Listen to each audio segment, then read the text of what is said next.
is that a prerogative na hindi po maaaring baliin na ng ninuman? Kumbaga, pwede bang sabihin ng Office of the President, hindi, hold muna natin to. Hindi, upuan niyo lang muna yan, huwag niyo ilabas yan. Hindi, oo, mali ang desisyon ninyo. Pwede ba manghimasok sa ganun pong aspeto ng Presidente? Sana po, of course, we respect the Office of the President. We extremely respect the President himself. Wala ho tayong away po dyan. We respect them.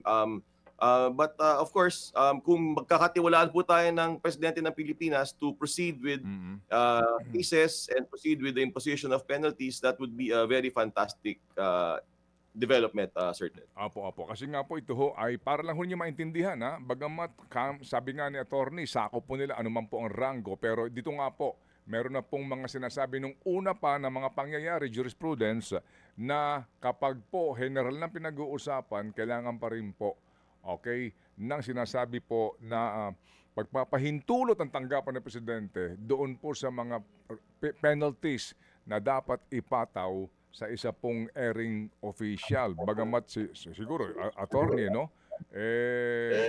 Sino ba naman ng Presidente na pipigil sa pagpapataw ng penalty kung mali naman talaga klaro yung pong pulis na sinasabi po, no?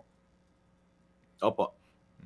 Pero if you don't mind, Boss Ted, yung pong delays naman po does not come from this administration. So, yung pong ibang pong mga inaantay ho namin na presidential clearance, yung pong mga dati pa.